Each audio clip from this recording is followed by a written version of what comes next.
Okay, big boy. Big old loogie.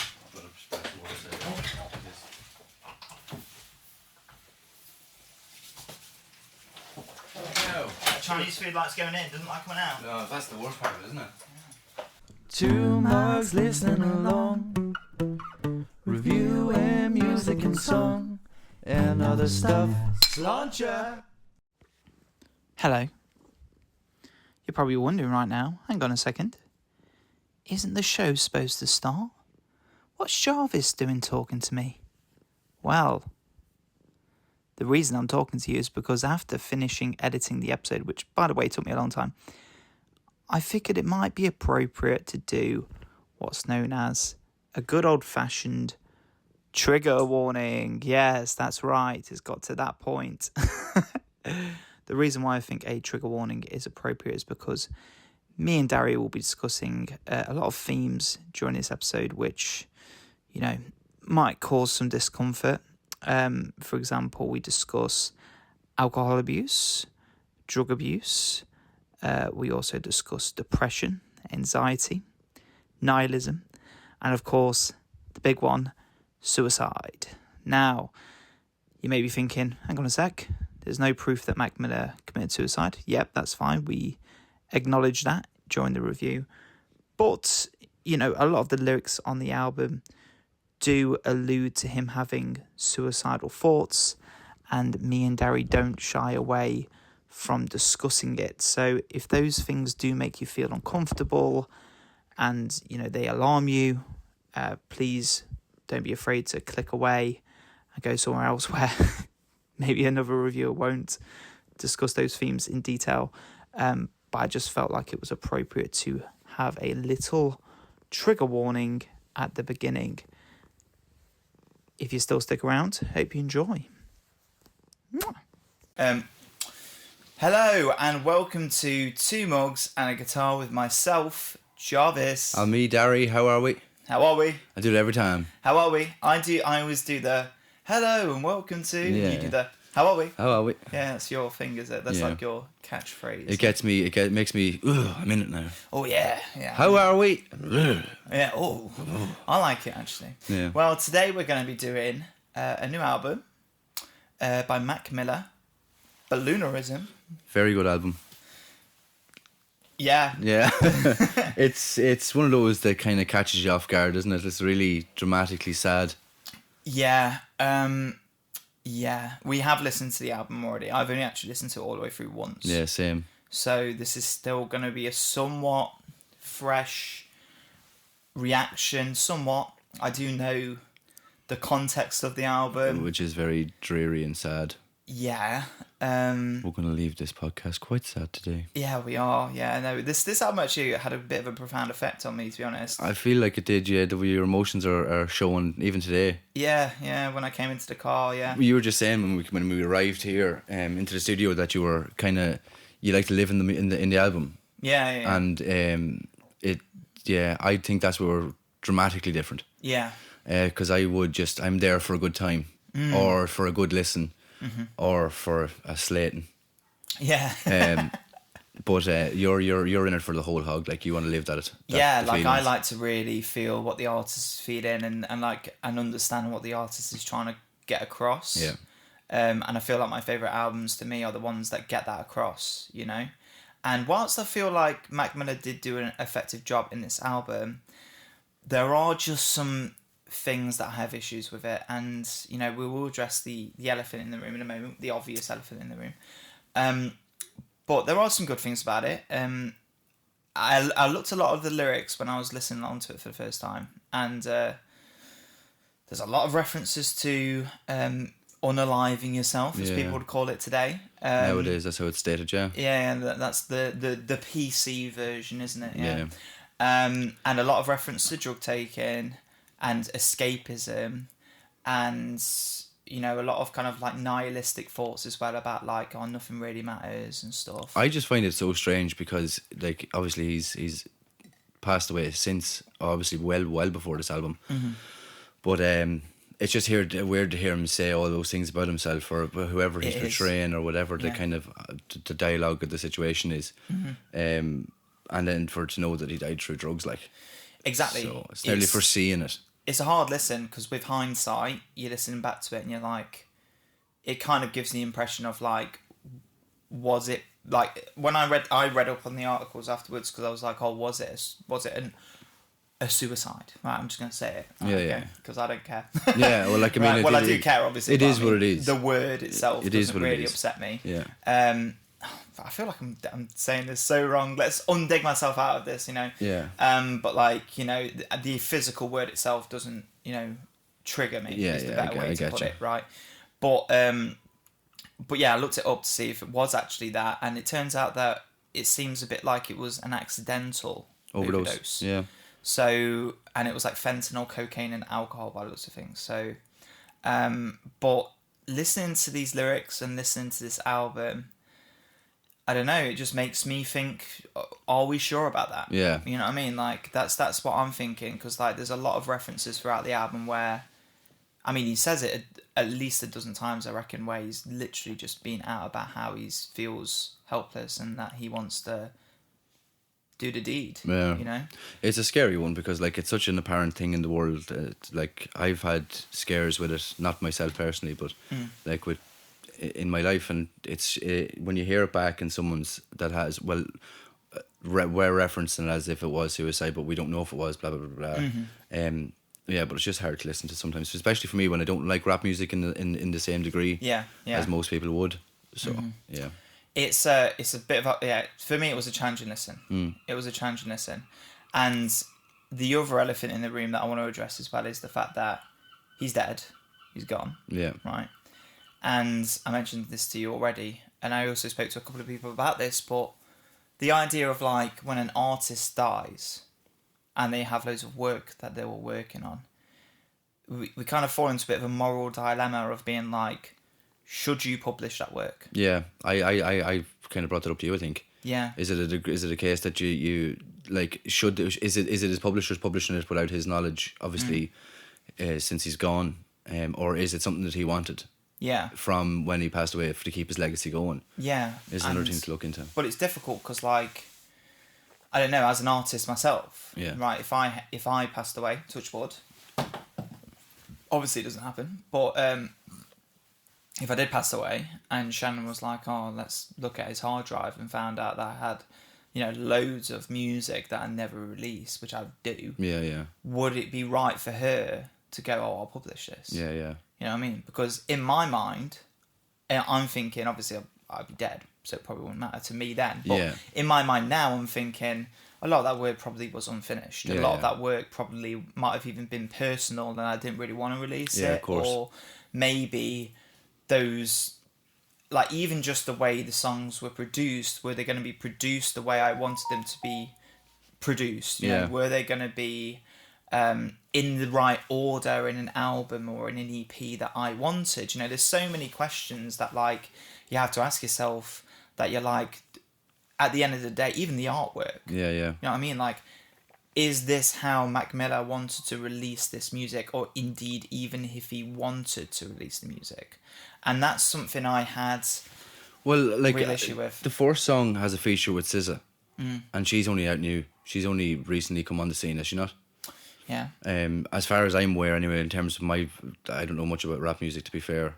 But as far as I know, I've only heard of her recently. Yeah. And, like, how long ago did he pass away? I don't think SZA is a rapper. I think she's a singer. Oh, singer, like R&B singer, R&B, whatever, in the R&B world. Yeah, yeah. So, like, is it someone that he would have picked on for his album? Like, do you know what I mean? Like, again, like, I don't know. Like, well, we don't know. I mean, I quite like her voice as well. I think her voice is really nice. Yeah. I'd imagine they wouldn't just put her on a feature just for the sake of it. I imagine that. Well, I'm hoping that Mac Miller obviously either had already arranged her to be a feature, or had already maybe made a note of on the project that he'd like to have her on the project. Something like that. I hope. Yeah. I hope it wasn't a case of the producers and the people releasing this were just like, oh, Caesar would sound good on this, because that, again, to me is like, again, as an artist, like, are you overstepping a line now? Yeah. You know what I mean? Yeah. And another few things as well, just before we do get into the actual music, which, again, if you're watching on YouTube, you can skip this because I put that. It's worth mentioning that at the start, maybe. Yeah, we'll pop it up in big, it up in big writing. Skip, yeah. I think as well, something else that's quite problematic about this, in particular, right, okay, is that I can imagine a lot of fans listening to Mac Miller, right, okay, right, who would be listening to him talking about ending his life and stuff, right, okay, or potentially ending his life. And it almost uncomfortably kind of, I don't know if it balances the line properly, where it could potentially be glorifying suicide, which I think's an issue. It is an issue, but it's an album, like, I mean, it's a topic of conversation that it was obviously close to him. So, like, is it glorifying? Like, it's scary, it's weird for me to listen to, because it's just, like, it's nearly, because if it was recorded before he passed away, it'd be different, and it's not AI, or whatever way the album was created, like, you have to find that, like, is it just scarily close to how he passed away, or is it something that has always been on his mind since he's been doing music for years and years and years? Because I know some of his music is a lot happier. Well, if you take the example of Black Star by Bowie, right, that was released like I think it was a month before he died. Like, he knew he was dying, and he wrote an album about him dying because he knew it was going to happen. What did he die from again? Cancer. But that's different than suicide. It is, but if he's in the back of his mind thinking about it, but you see, that for me is like, that album has a very clear intention. Bowie's wishes were very clearly met. He very clearly was like, I'm dying. A lot of the songs were about him dying, especially songs like Lazarus and Black Star, for example. A lot of the songs were about him dying, and kind of coming to accept that. He wrote and recorded it as he knew he was dying, and then released it not long before he passed away. And that is different to me, because there's a very clear intention there, a very clear, like, I know this is going to happen. Whereas with Mac Miller, did he know that he was definitely going to go through it? And I think that's my point as well, is like, is it a case that, did he know he was going to pass away? If so, he wrote this album. But like he's dead how long now? Oh, I don't know exactly, but maybe 5 years, even more. I think 3, it could be. It could be even longer. But so, like, he obviously wrote the album before he died, because it wouldn't be his vocals unless it's AI, which I don't think it is. I don't think it is. No, I think these are pre-recorded things. So it's eerie. It's a challenging listen. I'll put it that way. There are some good things about the album. Absolutely. But as well as that, I will be honest with anyone looking to. We do pride ourselves in trying to be honest with our reviews. 100%. We're not coming here to say this is amazing and then hope that people will just love the fact that we love their favourite albums. We're not doing that. No. We will be honest about it. I like it. I don't think it's terrible, but for me, as I said to you, it's definitely a grower. It's something that you go back, you listen to, and then you go, oh, Jesus, I'm not sure about that. And then you listen to it again, you're like, right, I get it now a little bit. But in my sense of music, it's not for me. Yeah, that's fair. It's not for me. That's fair. And that's just the easy way to say it. And you're just not really that big into rap anyway. No, I'm not that big into rap. Like, and even at that, like, if I was into rap, this is not the kind of rap that I would listen to anyway. It's not good. It's not good, in my opinion. But it's not. It's like, it's just as I said to you, it's just another rap. It just sounds like every other rapper. And I mean, not the backing track, but the American rap vibe. That's so big at the minute. I would say this as well about this album. I do feel like a lot of the flows he picks, like, there wasn't much in terms of a change. I feel like the cadence in general is pretty consistent. And, you know, I get excited when a rapper kind of flips it around a little bit and does kind of like a different kind of like rhythm. Like, there wasn't really that much of that in this album. It was pretty similar throughout. Like Tyler, the Creator, he's ebbs and flows and especially in his last like 3 or 4 projects. Like, he's been developing his rapping a lot better now. But yeah, with this album, I didn't really notice too much in terms of like a change of pace that often. But yeah, anyway, look, maybe we should get into it. Yeah, we can kick into it. And I feel like we'll expand on those ideas a little bit more towards the end. But I thought it was worth talking about at the start before we actually get into it. So let's start with the first track, which is just like a little instrumental intro, isn't it? I believe Tambourine Dream's correct.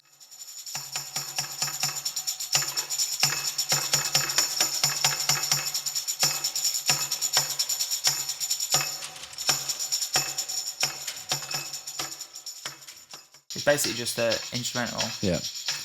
You know I love them.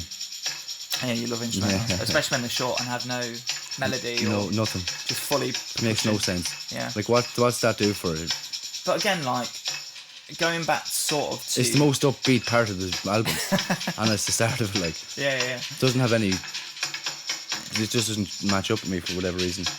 Yeah. So again, coming back a little bit to what we were talking about in terms of like, would Mac Miller want certain things to be released and produced and whatever, and does he definitely want that? To me, that sounds a lot like a musician starting an idea and not finishing it.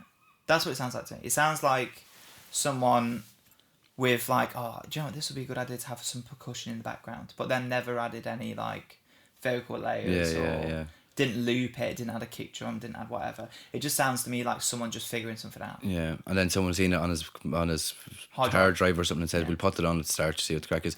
But like more and more musicians are doing it. Like just like we'll say for Magdalena Bay, her album, she had like in the middle of it that marginal disc track. Yeah, but that still had no, reason. that's what I mean though. But like that more musicians are putting in those really short intervals and like starts, because Thingy had it as well, the Cure album. It's harder with Mac Miller because it's like, what was his intention behind it? Yeah. You know, and it's like, see, there you go there, I wouldn't go there. Yeah. That's the difference. I wouldn't go into that. Like, why did he put that there? I just think it's ridiculous to put it in the first place. As an intro, I don't really understand why it was put there. Yeah. I maybe there's a deeper meaning behind it. I'm not sure. Personally, I don't really see the point in it. I feel like it would have been better somewhere in the middle rather than right at the beginning. I felt like when that happened at the start, I was just a bit like, okay, what's going on here? Yeah. But yeah, let's move on to the next track. DJ Chord Organ. Okay. I love when you smell like your car, smell like you've been driving for days. You ain't even stopped for gas, my nigga, Mr. Postman. Favorite song on the album? No. It's not. Look, I listened to it twice. It's not a terrible song. I like SZA's voice in it. Just not me. Yeah. Don't like the rapping in it. I quite like. Yeah, you can hear him saying the chords in the background, like directing the organ player. Is that him? Yeah, it's him. I think it is, isn't it? Yeah, it's like D flat. Yeah. Yeah. And it's like telling the organ player what to play. But again, that feels like, again, kind of coming back to the conversation with Tambourine Dream, it sounds like someone's planning, like the start of. You know? Yeah. Sorry, I was just looking at there. Alright. But it sounds like someone's planning the start of like the foundations of a song, but not quite finished yet. Obviously, this one is finished. Yeah. It sounds like almost like the background recordings of him going, oh, D flat, E flat. I quite like that though. I like that. Like it as well. Yeah. I like that. It's just not good. I think he's a better singer than he's a rapper. I actually think he's a really nice singer. Yeah, he's got he's a really a nice voice. Yeah, really nice And then SZA's lovely voice as well. But the song itself, to me, just didn't fall into place for me. Yeah, it's fair. But like, it's not a terrible song either, and it's really well done. Yeah. But it is what it is. I do like the beat. Yeah. Kind of gives me Amy Winehouse vibes. Yeah, I can see that. Yeah, actually. yeah. Quite jazzy, soul-y voice. Yeah. She's a lovely voice. Yeah, she's got a really nice voice. I like how her voice breaks down. It's like, me. Yeah. Yeah. That happens to you every time you sing. What? That happens to you every time you sing. Yeah, not intentional. Though. No. I like, again, as I said, like, it's a grower. Like, I like it more every time I listen to it. Yeah. But yeah. I really like the choices of production. Yeah. I like how it feels quite trippy, like surrealist, you know? Like it. Which kind of matches the artwork. It seems like a better produced Amy Winehouse song. In a sense, like. More like a modern Yeah. Amy Winehouse, maybe. And I like the bridge as well. And the little wow. Yeah. Do you like that? No. Yeah. DJ's Chord Organ. Very hard. Like, it's not very hard to listen to. Sorry, that's a bit fucking mental. It's not. It's hard for me to listen to in a sense, but it just takes too long to get into. And then it sounds lovely. Her voice is great. It's like a good voice, track, and then it just falls off again. I quite like this song. I like the choices of production, but again, it's like, would he have wanted to produce it that way? You know, Yeah, that's the thought I keep having. Yeah, I suppose you can't keep falling back on that in terms Yeah. of just, like, it's just rated as the album as it is now. Yeah. But yeah, like it's good though. I like there's a constant kind of theme in terms of the way the album's produced, especially towards the latter half of the album. Latter half. you fucking big Irish. Irishman, aren't you there? Latter half. How are you?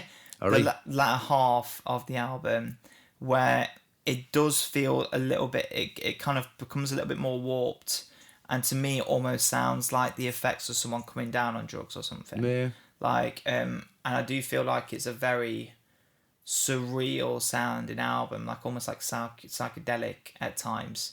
But I really like this song. I think the instrumentals are really good. I really like the choices of reverb. I like the production. I like the organ. I don't usually like organs. Yeah. But I think the organ placement in this track was good, and I really like her voice. I think her voice is really nice. Yeah, her voice is really good. I don't think like the organ choice for me. I don't really like it. It's just all. No, I'm not a big fan. Not a big fan. No. I like the organ in this. I think it's too slow for me as well in terms of like what I'd usually go for. But look, I'm just going to be critical because I don't really like rap music, and I can't really like. I'm going to take a slating for this one. If people want to comment on it and tell me I'm a prick, I don't really care. Yeah. Because I'm going to get that like regardless, because like a lot more people will listen to rap music than I would. Yeah. Oh, definitely. But yeah, I like it. I like this song. Not my favourite, but yeah. We go on to the next one. Yep. So. The next song is... do you have a dimension? Or no, do you have a destination? I gave my life to this shit, already killed myself. No. We ain't the same, homie. The world afraid of change, but it changed on me. Always been the realest, keep the same homes. Saw that bullshit fade slow. There's some lyrics in this song that I really made me go, oh. Yeah. I'm sure it'll come up in a moment. I can understand why people really like him. Yeah. But I just can't shit with it myself. It's very like conscious rap. It's not like a bling era rap or anything like that. Yeah. It's very conscious. Like, I don't like that line. Yeah. I gave my life to this shit. I already killed myself. It's just like it just hurts. Yeah. You know, like it's not nice. This song in particular feels very hopeless. Yeah. Like it's very like you've already lost all control. Yeah, it's just like it's so like where's your destination? It's like, you know, I've got nowhere left to go. I've got like North Star to guide me. Like that's the feeling this song kind of gives me, and it just feels like so not good. It just puts you on a downer. Yeah, it does. Yeah. But then people are like impacted by his death will listen to this and be like, now I know where he was at. Like now we know we've got clarification. I suppose some people that provide comfort. Yeah. People that really fucked with him, like he really was there through everything with him, like. Whereas I'm not that fan, so I just take it like face value. What? I'm just taking it at face value, like as it sounds, as it is, not for who he was and what he did. Yeah. So yeah. It really puts you into a perspective of like it's so hard to listen, isn't it? Yeah. It's so hard. And especially like when you want to analyse it as well, when you really want to like get into it and like break apart the lyrics and like really think about what the song is telling you, and it becomes very difficult.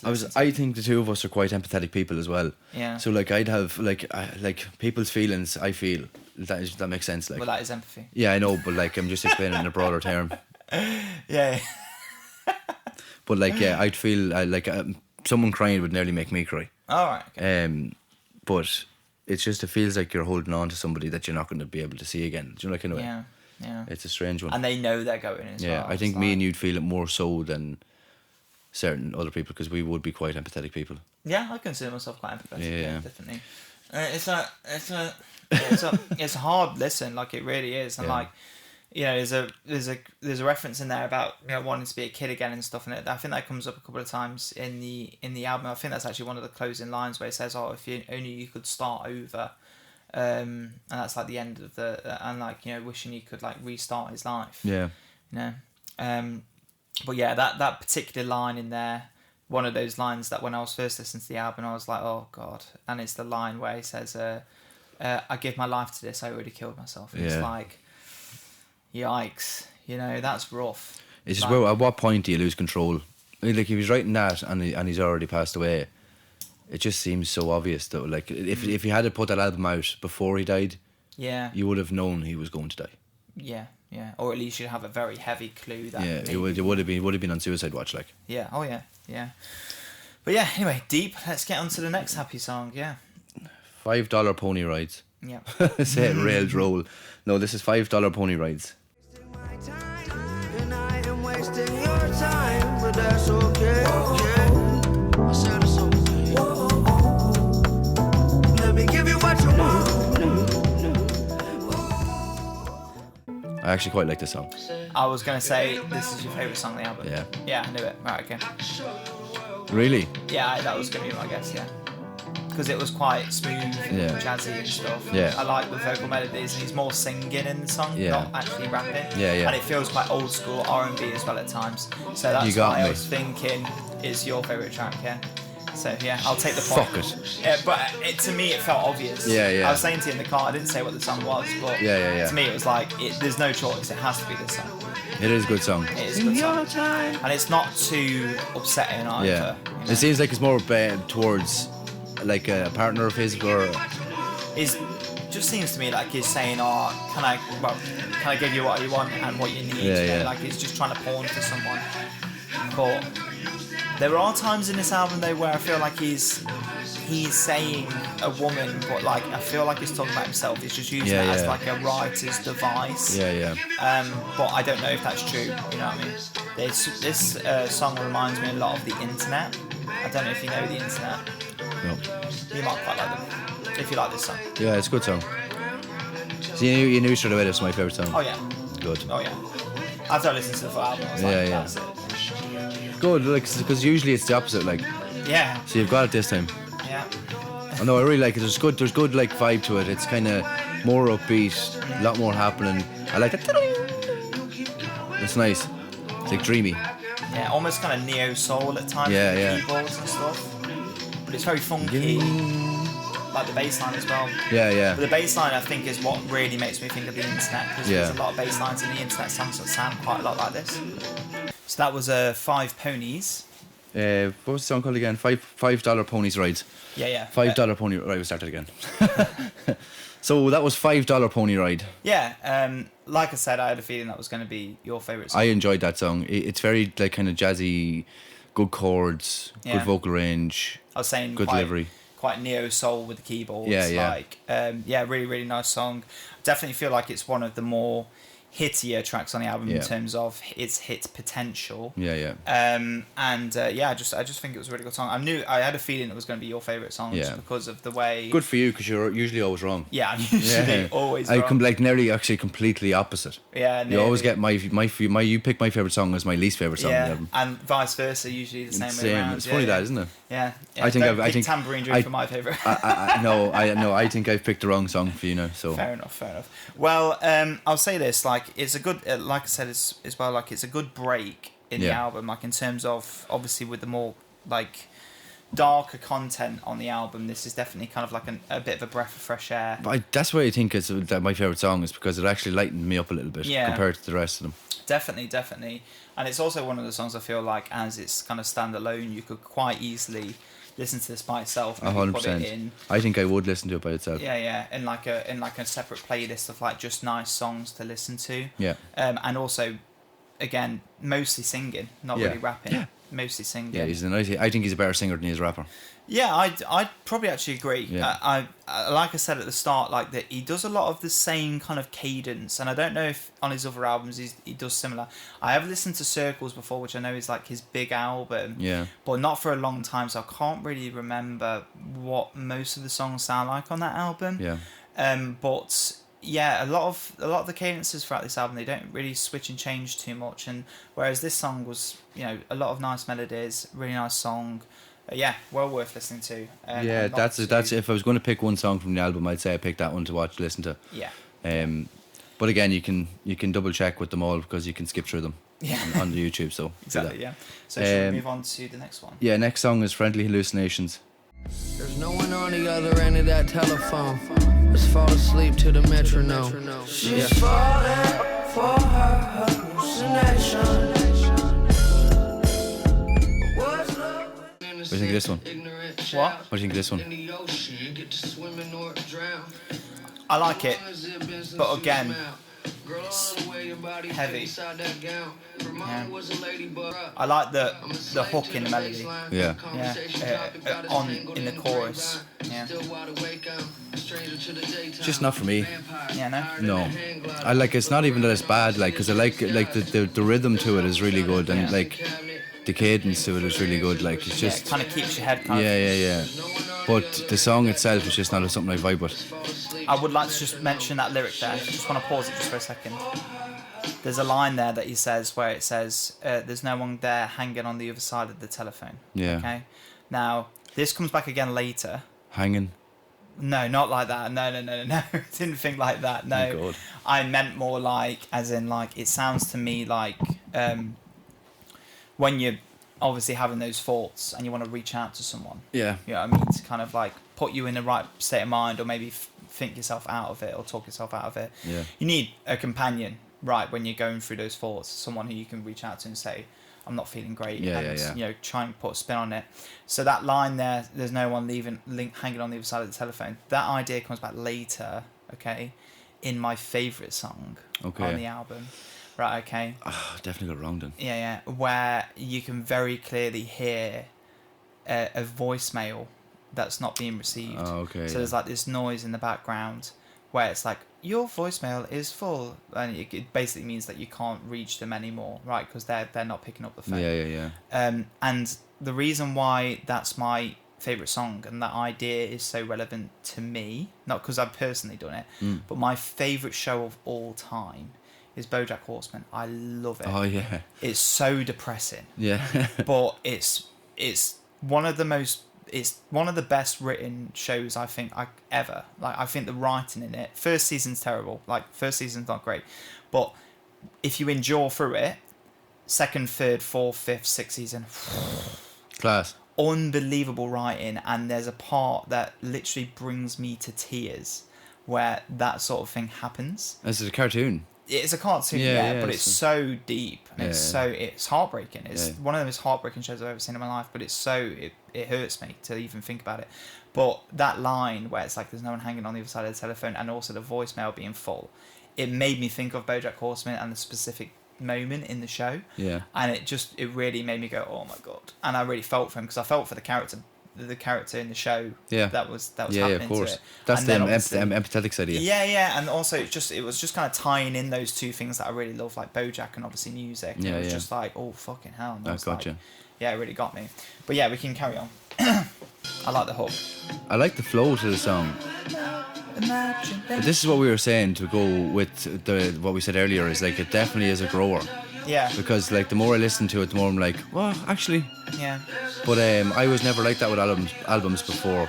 You're more of like an instant. Yeah, instantly. Like if I don't like it, I won't listen to it again. I find with good art and good music in general, oftentimes the best kind of art is the art that grows on you. Yeah. And it's the same with the likes of Radiohead, for example. Yeah. Like, I didn't like them the first time I heard them. I liked the Bends the first time I heard it. Yeah. But OK Computer grew on me. And now it's amazing. Yeah. You know what I mean? And I feel like it's the same with lots of artists like Bjork, for example. Yeah. Regina Spektor, Imogen Heap. Like, these artists that I listened to, I was like, I'm not really too sure, but I endured. And I was like, no, I want to listen to this and figure it out. And once I figured it out, I was like, this is beautiful. Yeah. It's a work of art. Yeah, so that was Friendly Hallucinations. Again, we've kind of reiterated, or we've said what we've needed to say throughout the song, but to me, it's definitely a grower. It's something that comes after $5 Pony Rides. It loses it for me again. Mm-hmm. But I think it's just because I'm so... Like, yeah, I don't know, I can't explain it. It just wasn't for me at all. Yeah, that's fair. There are parts of this song that I do like. I like some of the lyrics. I think some of the lyrics are good. I think this is the one where, again, you referenced the telephone line, which I thought was good, and it brings that back. And I like it when albums do that, when they have something that they recall again that happened in past songs, and it kind of makes the album feel like it's got a story to tell. Like with Imaginal Disc, you didn't like. And I really like it when albums do that. There's also a few things that I quite like about this song as well, is that, like, I think this is the song where he references... I'm actually going to check the lyrics just to make sure. So I'll cut this while I'm checking the lyrics. But That's alright. yeah, right, okay. So there's a line here. Look around and all I see is grey skies. There's help inside that medicine cabinet. Oh, yeah. You know what I mean? Came with the answers, but she left with a habit. And then there's no one on the other side of that telephone. So going into the medicine cabinet, like, obviously hinting at kind of antidepressants, depressions, or depressants, addiction to or using drugs, right? You know what I mean? And obviously, I do think he uses her character. Obviously, I don't know Mac Exactly. Miller's writing style too well. But It's your own imagination. You can have your own yeah, opinion. yeah. Like obviously, I'm kind of translating it in the way I would translate it. But like, I feel like he's using this girl character, this her, this she, as a way to speak about himself. Yeah. A lot of the time, maybe not all the time, but I do definitely think there's times because he references a girl quite a lot through the album. Yeah, I noticed that. But it feels like either he's using this girl entirely as a way to talk about himself, but not really make himself too vulnerable. Yeah. Or maybe he's projecting his problems onto a girl. That's what I said to you when we were talking about it earlier on. It was like, who is he portraying, or who is the girl? Do you think? Yeah. Whereas we were like, is it Ariana? But you'd never know that. But then you said that to me because I didn't catch that at all. So it kind of makes sense in that regard as well. It makes sense to me, but again, just to reiterate, I don't know if that is intentional. That's just the way it felt to me. Yeah. And obviously, it's not like that's not a common device that songwriters do use. Songwriters will often sing about a person, but really they're singing about themselves. Yeah, yeah. Or they're singing about a person who has very similar things to themselves, and they're using that as a device to not speak entirely about themselves. Yeah, yeah, I you get know what I you. mean? Yeah. And I do get that sense whilst listening to this character, this her character, this she character. But yeah. Yeah, look, yeah, all in all, it is actually quite a good song, but it just wasn't my style of music, and it's well written. There's good kind of cadence to it, and Yeah, I also will say one more thing as well before we move on to the next song. I quite like how I mentioned this earlier as well about how there are parts in the album that feel quite trippy. There's that kind of main melody where it's like, don't you let them tell you what's good or what's not, whatever that line is, right? There's paradise waiting for you on the other side of the dark, or whatever the line is, right? It feels like every time he sings his line, it's almost like he's either just before or just after the beat. Okay? Yeah. And it gives you this sense of disorientation, almost as if you are on like a heavy amount of painkillers, or you are on antidepressants, where things aren't quite in time as they should be. Yeah. And again, I feel like it does that quite a lot through the album, where there's certain parts where the time skips, or like there's certain like moments where it just doesn't feel like you're quite listening to things sober. Yeah. You know, you feel like it's almost giving the effect that you're on drugs, or you're very drunk, or whatever it may be. Yeah, no, I get you. I seen that because I said it to you earlier on as well about the delayed lyric. There's like a delayed lyric in one of the songs where it's like, it sounds like he says it twice nearly, like it's Does it quite a lot. yeah, Like a it is. delay. You get that. You get it a lot. Yeah, the next song then is Mrs. Deborah Downer. Yeah. What you gonna do? Money coming slow. What you gonna do when the money coming slow? What you gonna do? Money coming slow. And you left out scraps of paper. All roads lead to the same conclusion. You're already getting into it already. Yeah. All roads lead to the same conclusions. This is a hard one. This is a rough song. Yeah. My girl, somebody gotta be watching you, but no one is. It's kind of crazy. Someone life always would got to be this watching simple. you. No one is. Almost feels like Suicide Watch. Like, Yeah, that's it too. yeah. Like someone. I wish someone was looking out for me. You know what I mean? Guess under full of rolled up $100 bills. Drugs again. Yeah. Even pills turn to powder, babe. Pills turn to powder, babe. Even pills turn to powder. The world wouldn't crush you down. It's fucking hell, hey. It's just so fucking like heavy. Yeah, it feels like when you listen to this album, especially when you listen to it with your headphones on, it does feel like there is a weight on you. Yeah. Like you're carrying a backpack full of bricks. His vocals in this is good. He sounds great. And he sounds so vulnerable. Yeah. Sounds Seriously vulnerable. so like withered away, like he's got like that's what I mean about like this nihilistic feeling of like nothing matters. Yeah. You know? Like it's not a great feeling to put yourself in. But it's hard to review as well. Yeah. Like it's a hard one to put into words, your own perspective or Yeah. your own words, because you know the concept of the song. Like Yeah. it's like what do you twist it with? Like how do you make this? It's hard as well to be negative about it because Yeah. like it's almost like You listen to his journey. it's like there was this. I'll pause it for a second. There was this art exhibition I went to in Nottingham. Yeah. Right. Okay. Long time ago. Right. Okay. And one of the exhibitions was this. One of the artists thing, right, was this cabinet, right? And you open up the first drawer in the cabinet and it's got some pants in it, right, okay? And you're like, oh, okay, whatever. Open up the next cabinet and it's like got some condoms in it. And you're like, okay, bit strange. And then you open up the next cabinet and it's got like, the idea is that the further and further you go down the cabinet, it's more private, it gets. Yeah. Okay? And more uncomfortable you get to open the next drawer because you know it's going to get more personal. Yeah. And it's like, for me, listening to this album almost feels like that. You're like, you feel like you're almost what's the word? Intruding. Intruding would be a better. Yeah, it feels like you're intruding on someone's like very personal feelings. Yeah. And like almost like you found their diary. I just literally just about that was coming off my tongue. Yeah, literally, right. Yeah. It's like you found their diary. And you're reading the first line and you're like, haha, this is funny. But then the more you read it, you're like, oh shit, like, I don't know if I can read the next page. It feels... And Frank's diary. Yeah, yeah, fucking hell. Although I'd say I imagine that was probably more hopeful, to be honest, because she was hoping that she'd live, right? That's a sad topic, no one's over that anymore. Let's move on from that. But I get where you're coming from. You get where I'm coming from, right? Like, it feels like you really are kind of... It feels like you're in a space that you're not really supposed to be invited into. Do you know when you walk into a room and there's a meeting going on and you're like, oh shit, I better leave. You know what I mean? This is the wrong meeting. Or you accidentally walk into the wrong funeral home. You know what I mean? Christ. Like, it's like you walk in, you're like, oh shit, wrong one, wrong day.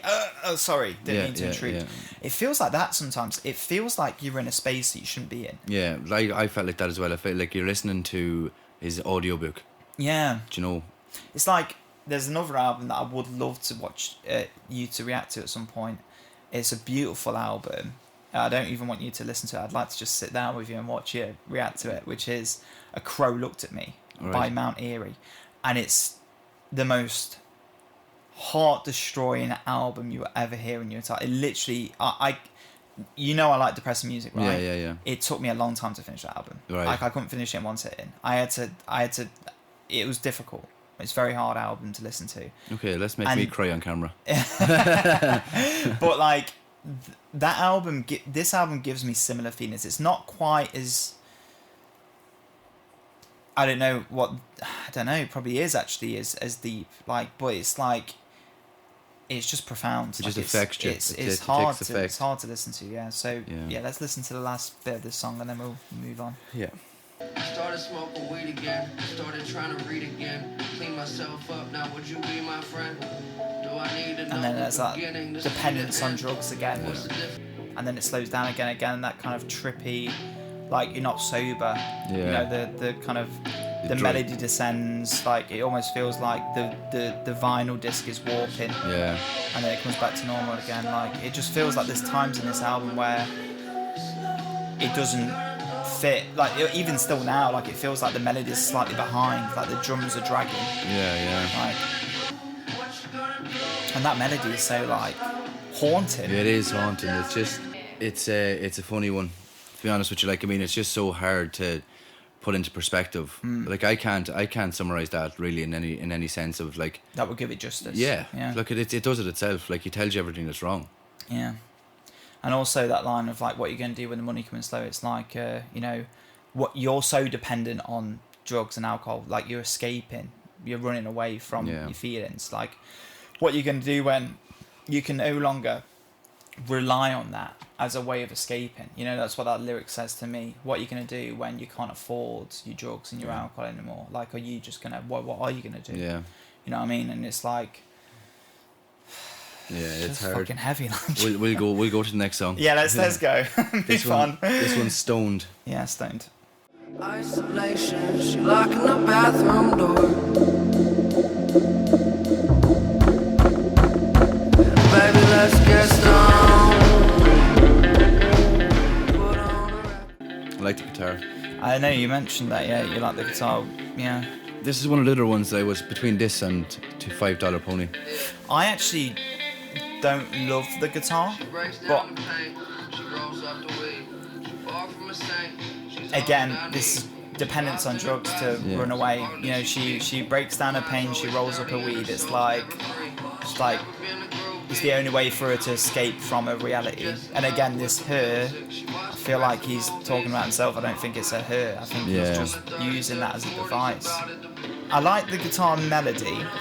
My issue with it is I don't really love the way it was recorded. Yeah, you think it was recorded through a DI? Yeah, it sounds like it's... Well, I mean, I record my guitar through a DI, but I usually put quite a bit of effort to make it sound like it's not recorded through a DI. Yeah. And sometimes you record through the mic, though. I do. Acoustic, I always record through the mic, but with electrics, I don't. I think it's just so much harder to understand because, well, not understand, but like, it's so much deeper in the feelings because he's already passed away. Yeah, I think that's it. Like, it's even heavier. You're listening to what like his struggles were now that he's dead. Like, it's like 4 years. Like touching on the diary idea again. It's almost like you accidentally found someone's suicide note. Yeah. And that's worse. Yeah. Yeah. Yeah, Stoned. It's a good song. I like that one as well. I like the guitar riff in it and the guitar melody as well. I like the riff itself and I like the melody. It's just there's something about the way it sounds. The quality of the recording was. I wasn't really that.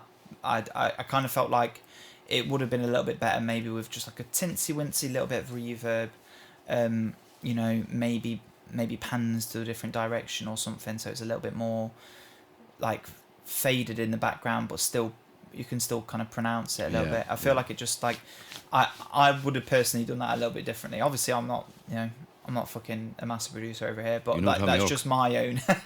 He doesn't produce. Yeah, he showed he's good. That's Nigel Godrich. Yeah. But Radiohead nerd. But it's just my own personal taste, I guess. I just didn't really like the way it fit into the mix rather than the actual melody. Like I like the bam ba-dum bam ba-dum ba-dum ba-dum ba-dum. It almost sounds kind of bluesy. Yeah. But it's it's another heavy song. It's another song about being dependent on drugs and you know, whoever she is, feeling like you don't really have anyone else to help you. Yeah. So drugs is the only thing you can turn to in order to make you feel comfortable. Yeah. You know what I mean? And, you know, it's heavy, like, you know. It is heavy. Yeah. Yeah, that's all we can say about that, really. Yeah. Starting to get a bit more sad. Yeah. Right, Can you tell my shoulders are starting to... Yeah, I started sloping down like this now. I'm like, yeah, by the end of the review, I'm like this. Yeah. Poor Tig when he gets in. Yeah. The next song is Shangri-La. Yeah. Yeah. I am getting ready to sign my life away. The weather's nice today. What a perfect day to die. She killed herself, but she'd rather get married. No, not for me. No. It's one of the weaker songs on the album. Yeah, there's nothing to it really. Yeah. I haven't got much to say about it either. Like it still evokes that feeling of being like lost and you know, and obviously seeking meditation and things that might be able to help, and just like at the end of it, not really feeling like they've really done much. Yeah. Again, just this search for kind of meaning and not being able to find it. Again, coming back to this nihilism, you know, of like not having any meaning in your life and feeling lost and not having the X on the treasure map, you know, like he said in the previous song, you know. Yeah, it's sad. It's very sad. It's definitely not a song that I would go back to personally. No, I don't think there's very many on the album I would, because of how emotional it makes you feel. Yeah. We go to the next one? Yeah, let's go to the next one, yeah. So, Funny Papers. All he said was he's in no rush. If I could just pay my rent by Tuesday, I bet I'd be rich by April Fool's Day. The moon's wide awake with a smile on his face as he smuggled constellations in a suitcase. Somebody died today. In the Funny Papers. So morbid. Like. So I like the melody to this song. Yeah, the melody is good, yeah. I like that line, the smuggled constellations in his suitcase. I like that line. I think it's a good line. I really like the chord progression in this song. I think it's nice. It is a very nice song. It's very melodic. Yeah, and everything feels so like subdued and floaty. Like it just feels very much like. Somebody gave birth to a baby boy. I saw his picture in the Funny Papers. 11 pounds named after his Uncle Gabriel. His mother cried with her lips against his soft face. Watch her bring these bright eyes into this dark place. Oh, sweet, sweet oblivion. Way before the information gets settled in. I swear to God I never want to sin again. But I fear... The line where it's like, you know, the new baby's been born, it's like, he's like, oh, you know... Named after his Uncle Gabriel. Named after his Uncle Gabriel. But then it's like, why'd you bring these shiny eyes into this dark place? Yeah. You know, it's like, why'd you give birth to a baby knowing that it's going to be in this world? Yeah, traumatic. You know what I mean? It's like... It's a really good song, though. I actually quite like that one. That's another one that's up there. I really like the chorus melody as well. I think the chorus melody, if I could be rich by April Fool's Day, you know, I like that melody, and I think it works really well with the track. It's up there for me, to be honest. It's one of the strongest songs on the album. Yeah. But again, it's still sad. Like the first verse, especially, like about this guy who, you know, is divorced, lost his wife, you know, and decides to drive off the side of the motorway and kill himself, you know, like, and it's just like, fuck. And then it's like, there's a line in there which is like, it's so much like, it just brings so much more context to it, where it's saying he blew out the bass in his speaker, so there was only the treble going from. You could still hear it from like submerged, essentially, is what he was saying. Well, he was saying that because he was playing his wedding song, I think the line was. So like, this guy was obviously, in my mind, I see a picture of a man who's lost everything and divorced and doesn't know where to go. He's listening to his wedding song so loud. Or his wife died. I think that maybe they just divorced. I can't remember the lyric exactly, but he's listening to that song so loud the speakers in his car blew up. Like, that's just such a scene. Like, it's creative. It's really creative. It's a creative line, but it's like, I don't know, it's just it's a really heartfelt image of someone who's just lost everything and they don't know where else to go. But I find it's really sad that there's no way back. Yeah. There's no way back from where he was to, like, the next thing is just to listen to your wedding song and just go off a bridge, like. Yeah. Nuts. Fucked. Should we move on? Yeah. Get through it? Next all, it's Elixir. Picks on everybody else. Max protects Claire from all the bullies. Claire always wished she was as pretty as Julie. The boys always chase Julie around the sandbox. Claire just waits till she gets picked up by her grandpa. There's a line where he says, like, he wished he was a kid again, he could start over. So hearing kids play around. Oh, yeah. Yeah. It's just like he's singing about them being bullied, or someone wanting to be better than someone else, or someone wanting to be that other person. Yeah. I see this more so as him reminiscing how simple it was to be a kid. Yeah. Instead of being an adult and having adult realities, you know what I mean? Like bills and mortgages.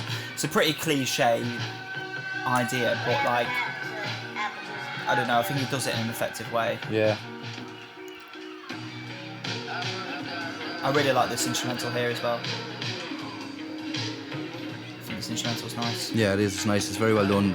And again, it feels so like abracadabra. He's doing like magic tricks. It's like wanting to be like a kid again and have an imagination. Like, you know. It's so strange, isn't it? Yeah. But it's also that's that layered vocals again. It's almost quite like innocent in a way. Yeah, it feels like just like this call back to innocence and wishing that like he was in a world where he didn't have to think about serious adult things, you know, like, and I think that's something that a lot of people do kind of go through, where they think, oh god, imagine like how simple was it when I was a kid, when the thing I had to worry about was handing in homework, whereas now I have to worry about being depressed, bills and fucking, and you know, when my next paycheck's gonna come in, and if I can afford the rent, and if I can afford my next big bill and stuff. And it's just like, it's almost like him just kind of like wishing that life was simpler. You know what I mean? Which, like that's, it's very relatable in that regard. Oh yeah, no, a lot of people will feel that way. Like I know there's loads of people who would say like, oh, how easy was it when I was a kid? You know what I mean? Yeah. But then there's the side of things where I look at things now as like, oh geez, I've got adult money. I can buy whatever I want. I can do whatever I want. Yeah, but I suppose those aren't a concern. Money isn't even a concern like when you're a kid. Yeah. But yeah, it's a nice song. I like it, especially like the end as well. I like him shouting abracadabra. Again, it's kind of like him just trying to call back to that and trying to like regain his inner child in a way, you know. but yeah, it still feels a bit helpless. I think it's a draining album. Like the more you listen to it, like the more you can kind of appreciate it. But also in the same sense as like you're listening to it, but you're also falling deeper into the album. Yeah. So it makes you more emotional each time you listen to it, I think. Yeah, 100%. Like it's almost like I've said this to you before in the past, but like for me, writing music is sort of like you, especially if you're writing a song that's like emotional or about something that happened to you. It kind of almost feels like you're like, let's imagine that like the emotion or whatever is like a piece of glass, right? Yeah. When you write a song or you write a book or you write a poem or whatever, it's almost like you break a piece of that glass off and you leave it there. Yeah, yeah. It's like almost like the panel becomes less heavy, and then you can revisit that shard later if you want to, you know? And that's how I kind of view music. When you're writing an emotional song or something that's impactful to you. Yeah. It's almost like you're leaving a part of that behind, and you can revisit it if you want to. Yeah. But the weight has been lifted a bit. Yeah. You know, and yeah, this album feels very much like that. It's for me. I don't know what you, as I said before. I think if you've ever listened to the podcast before, I find that listening to music with people, I enjoy it a lot more. But when it comes to this style of music, it's not that I don't enjoy it more. It's just that I feel like it's more. I'm feeling it more now. It's like we're doing like a feedback loop where I'm really emotional about it, and because you can see me being quite affected by it, you're now like, oh shit, like it's affected. It's actually not just a song. It's like it's deeper than that. There's something else kind of going on in the background where like maybe you were still in tune with, but not as in tune with as you are right now. It's a heavy album. It is. It's heavy. Fucking heavy. Yeah.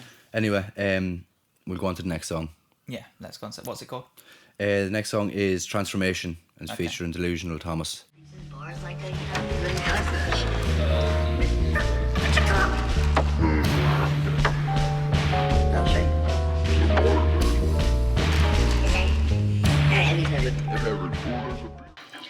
I find this one weird to listen to because it sounds like he's sucking on helium when he's singing the whole song. Yeah. There's a lot of vocal pitching and stuff. But again, going with the theme throughout the album of like drugs, you've been like dependent on drugs. Yeah. And like I said, there are lots of moments in the album where it almost feels like you are kind of tripping or under a heavy influence of something. This song is like that interval for me where like he's like almost going down the rabbit hole of like drugs and being dependent on drugs.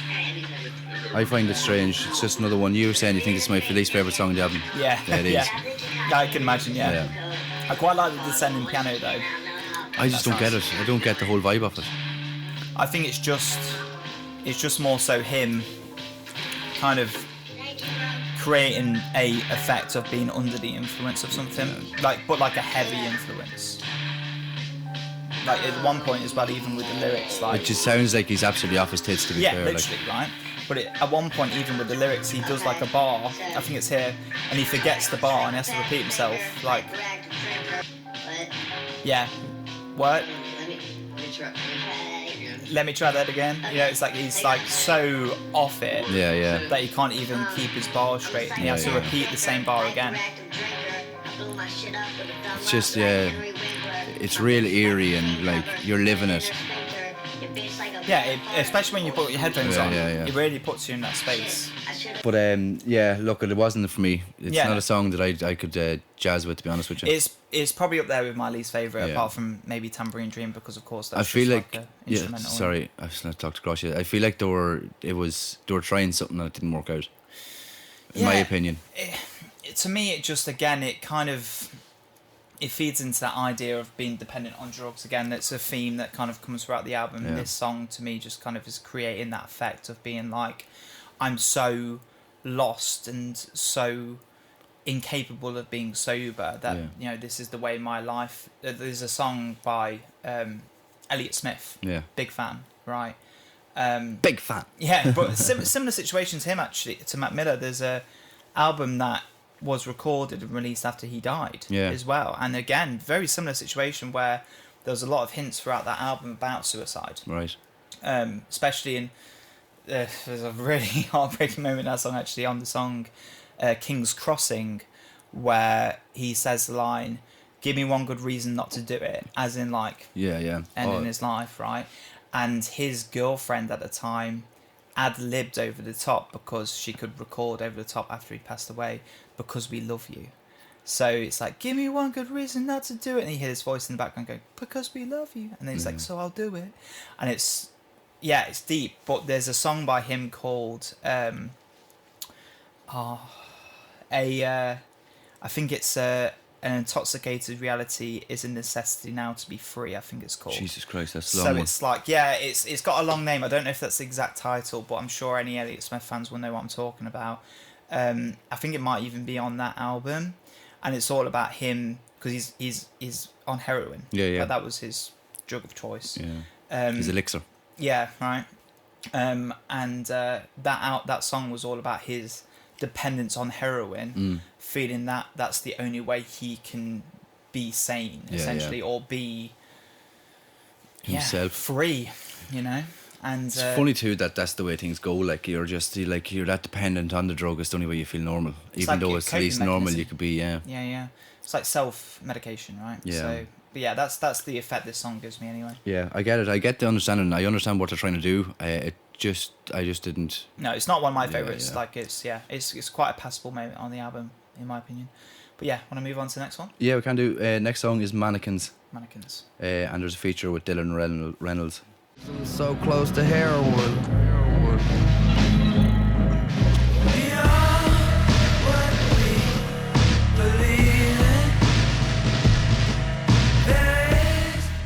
I felt like when I was listening to this song with the headphones, the mix is quite different to the rest of the songs on the album because it's quite muddy. Yeah. Compared to a lot of the other songs that are quite like clear. Yeah. Especially that like harpsy, like it feels very like. Obviously, it seems like it must have been an intentional choice. Dreamy. Yeah. Because like the songs that he sings in are better than the songs that he raps in, easily. Yeah, I'd say he's a better singer than he's a rapper. I think we've said that a few times throughout this whole album. Like I think he's a much better singer. Yeah. Oh Jesus, it's a good line. And there's that line again, right? So there's a line here that comes. I knew I was looking for a line, and again, it's so morbid considering the context of Mac Miller. Comes up here because I see the light at the end of the tunnel, and then it says, "It feels like I'm dying, dying, dying. I'm dead." So mad, like it's. But like it's just like it's because it like how long ago did he die? Was it? We'll say 5 years ago. 6 years ago, maybe more. Maybe more, and this is just out now. Yeah. It just seems all so preempted. Yeah. Like it was recorded, then it died, then now they produced it and like send it out. But like I was saying before, so that was heroism, was it? Manakins. Manakins, Jesus, right? Sorry, heroism sounds like heroin. Yeah. It was in the song. Yeah, in the line, yeah. Idiot. Sorry, yeah. Again, another bleak song, and that line again feels like I'm dying, I'm dying, I'm dying, I'm dead. Yeah. It's like that line in the third track that we were talking about when it came up. So that's your favourite song, is it? No, it's not. Was that your guess? No. My guess was ages ago. Oh right, fair enough. Really, what was your Stoned? Stoned, really? Yeah. Is that because of the guitar part? No. No, just thought it would be my favourite. Just had to pick one. Yeah. I wasn't sure. I couldn't fucking decide which one I thought was your favourite. So that's fair enough. But yeah, another deep song with a lot of like alluding to, you know, the potential outcome of what ended up happening. You know, with him, you know, obviously overdosing on drugs. You know, finding drugs as a coping mechanism, and yeah, it's just another bleak song. And that line, you know, is just like. It just makes me think that there must have been. It doesn't fit right with me that maybe he didn't know it was going to happen. You know, like it almost feels like he knew either he was going to accidentally overdose at some point, like he knew that was the way it was going to be, or maybe he just, you know, he wanted to go out that way, which obviously is just such a bleak message. Yeah. You know? I find that it's like the fact that he knew he had no other fucking option, really. Yeah. Because if you sing about it that much and you kind of deliver the vocals, or you deliver the lyrics the way you do, or you write the lyrics the way you do, it makes it so much more morbid, I think. Yeah, it does. I mean, I know, feel like a broken record here, but it's deep. Like it's a heavy album. Like I don't think there's much more you can say about it though, other than it's deep, and it's like you have to, like, if you relate to it, it's a sad situation. Yeah. But then again, fans of his will understand. Like, he obviously passed away, whatever, blah blah blah, but they'll relate to it because they loved him, and I find that a very sad situation as well. Yeah, and I do hope people find comfort in it. Yeah. But for me, it's like. It's just difficult. Yeah, it's so hard. It's a difficult thing to sit through. I think it's harder for me as well because I haven't really listened to his music before. Yeah. So I don't know him very well. I know him. I know who he was, and I listened to some of his songs. Yeah. But I know there's friends of mine really like him. Yeah. But, like I know Circles. That's the only real album I properly listen to. Yeah, but yeah. Should we move on? We can. We're going to move on to Rick's piano. It sounds like it's going to be fun. Yeah, Rick's piano. Let's do it. This. The best is yet to come. I told her it'd get better soon. I probably should have told her when she was in a better mood. Takes a while to get into it, doesn't it? Yeah.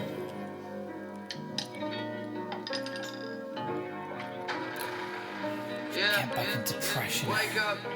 Can't wait to go to the pub now. Yeah. Just drinking sorrow. Yeah. The best is yet to come. It just does this repeatedly now, doesn't it? Yeah. So that line there, the best is yet to come, when he says it, it reminds me a lot of when, do you remember Radiohead, the review we did of A Computer? Yeah. So when Eleanor was on, and we did that, No Alarms and No Surprises. Yeah. And there's that line in that song where he says, such a pretty house and such a pretty garden. So that line, even though if you saw it written down, it's quite positive. Yeah, it looks fine. But the way he sings it, it's like he's like trying to emote, like he's trying to see something beautiful or pretty. And he can't though. Like in his voice, it's very obvious that like he's really trying his best to like be happy for something. And I feel the same way in this song when he sings that line, the best is yet to come. Yeah. It doesn't feel like, oh, the best is yet to come, mate. It feels like, oh, the best is yet to come. Like it doesn't feel positive. I feel like it nearly portrays like, oh, the best yet to come because I'm going to die. In that regard, like I don't mean like it doesn't. Like it's the way, foreshadowing. But like I think I feel like that because he has passed away. Yeah. And it's like, oh, the best yet to come. But inevitably he dies then. In retrospect, in hindsight, yeah. Yeah, it's a sad one. It's a sad one to. I almost feel a little bit different about that. I feel like it's him just trying to like almost like trying to say to himself the best is yet to come, but he's not saying it to himself in a convincing way. Yeah, he's not convincing himself that the best is yet to come. Yeah. Which is in a way more worse, I would argue. Yeah. But yeah. Yeah, this line is rough. What does death feel like? Yeah. It's just so like morbidly weird, like. Yeah, it's sad, like. But like the worst part of it is he knows now, but we'll never know. But like in terms of like death, he's already passed away. I just can't. It just freaks me out a little bit. It gives me anxiety. Yeah, it's not good. So yeah, that was a Rick's piano. Yeah. It's a weirdly unsatisfyingly sad song. In my opinion, it's just very morbid. Like it's very sad, and especially those the outro lines. The what does death feel like? It's just not good. I feel like I don't want to know, but he makes me feel like I should know. If that makes sense. Like I don't want to know what death feels like. I wouldn't want to wonder that. But when you're listening to that, knowing he's already passed away, like what does he feel like? Do you know, like in a way? I don't know if that makes sense, but it's just so strange. A little bit. I like the song a lot. It's one of the heavier songs on the album, I think. You know, when you're saying something like that, it just, I don't know, it really affected me when I was listening to it, especially in headphones as well. Like, you know, when you listen to it in a dark room, it's not.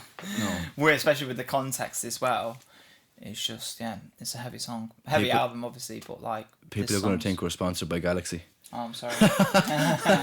We're not sponsored. No, just like them a lot. Just like them. Minstrels.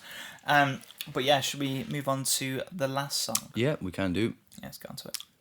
Which is Tomorrow We'll Never Know. This song's called Tomorrow We'll Never Know. Yeah.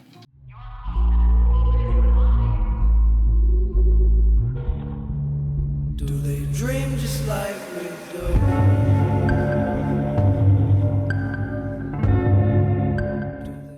and it reminds me a lot of the Beatles song. Yeah, you were saying that Title, actually. Yeah. So, Tomorrow Never Knows. Off the Revolver. You thought it was a reference from it, didn't you? You were saying I thought it might have been. But it's very not. But I mean, like, it's not. Probably still could be. Yeah, maybe potentially. This song, by the way, if you don't already know, is my favourite song on the album. If you've not guessed. Fuck. Fuck it. Yeah. I'd love to see, and if anybody's made it this far in the review, give us your opinions on what you think the album and kind of envelops, because I can only just foresee it being his dead. And it just freaks me out a little bit. This one really hits you, like.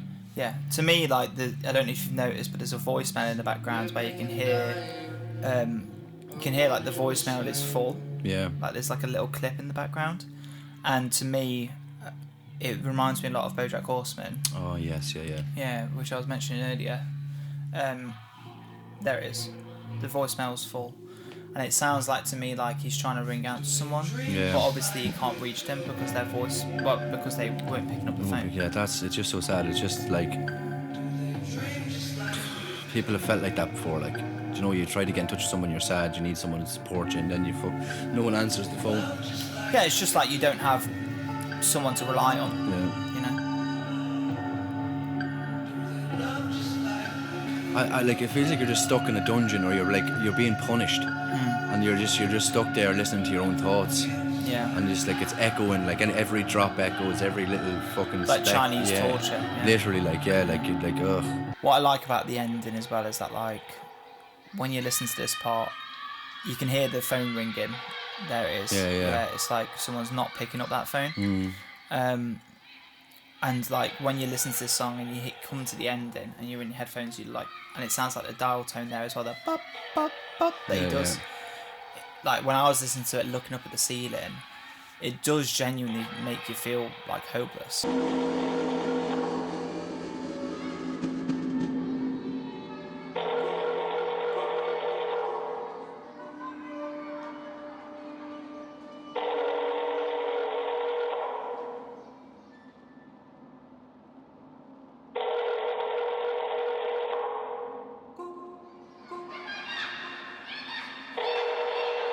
Right. How do we break down this one? Fucking hell. I mean, it's a heavy album. Yeah, really heavy I think album. we should just probably go straight into ratings and then kind of go from there. Yeah, sure, we can do that. kind of explain ourselves through our ratings and stuff. Yeah. Okay. I'll let you go first. You thought my favourite song was, I think you got it right anyway. Yeah, it was the Five Ponies, right? Five Ponies. I just knew it was because of the way it sounded. Like it was very like R&B, a lot of singing, not so much rapping. Kind of neo soul with the keyboards in the background. So I thought it was a Whopper song. If I was gonna recommend a song from the album, it would definitely be that. Oh yeah, no, yeah, I had a feeling it would be. It's definitely the most hit centric song. On the album, and I just felt like it would be a bit of you, really. Yeah, I figured there. I thought I had your song right, but I kind of debated it. But I thought your favourite song was Stoned.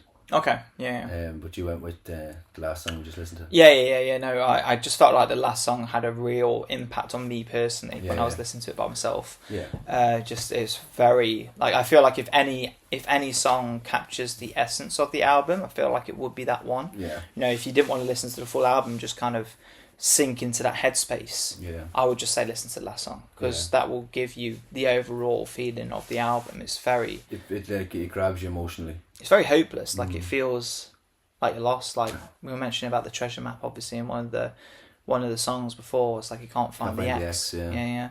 It's rough. It is. It's very crippling. As well, like I mentioned as well, I think you said this already, but if someone's feeling emotionally detached from their body and they go to listen to this song, I probably wouldn't recommend it.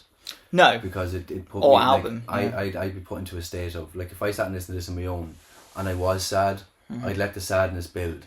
Oh yeah. Because you know the way you listen to music, sometimes you put your head against the window on a bus and you're you're living in the music. Yeah. If you're like that and you're emotionally attached to stuff like that and you're emotionally connected with the music and you're feeling depressed or upset or sad, I'd say it's best contact somebody because I wouldn't be listening to this album. Well, I very much like to live in. I was saying I very much like to live in the space of an album when we're listening to it, and like I didn't really want to live in this space when I was listening to the album. It affected me quite a bit.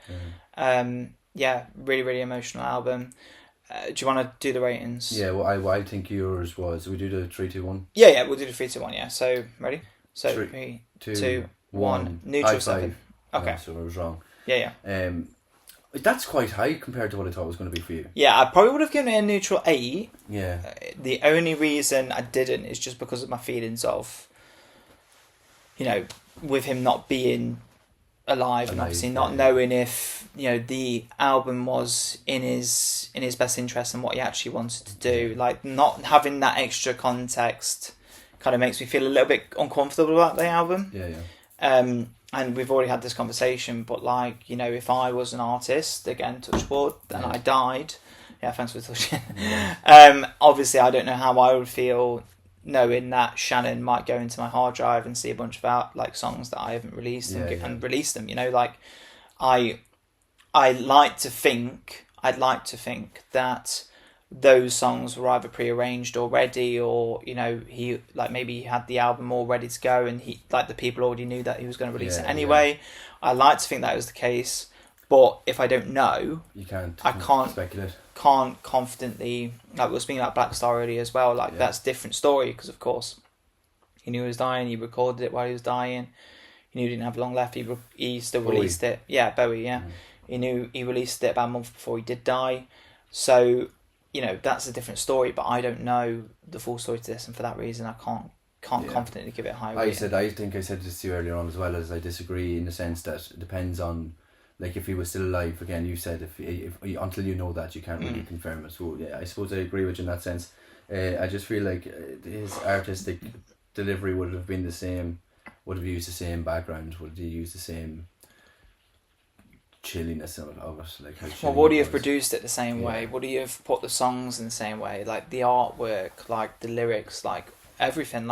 Were they still a work in progress? Were they finalised? Yeah. The fact that I don't know. Yeah, you can't really put anything into it. Then. Makes me feel a bit gives me a bit of the ick. You know what I mean? As Irish people call it. Will we try will we go for my review? Yeah. Okay. Right. Ready? Okay. 3, 2, 1. Week 7.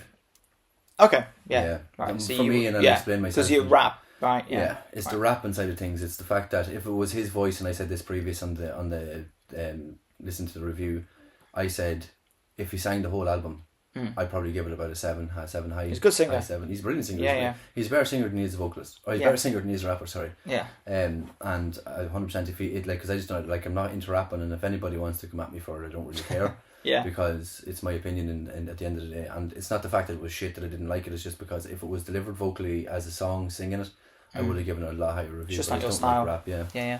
But anyway. Well, look, overall, it's a good album. Yeah. It's very deep. It's very sad. It's a bit hard to get through, if I'm being really honest. It's not an easy listen. Especially, and again, not because it's shit, it's because it's just so dreary. Especially if obviously you are an emotional person. I maybe wouldn't recommend it, because it probably would, it would be a tough time, but, in terms of production, it was good. Yeah.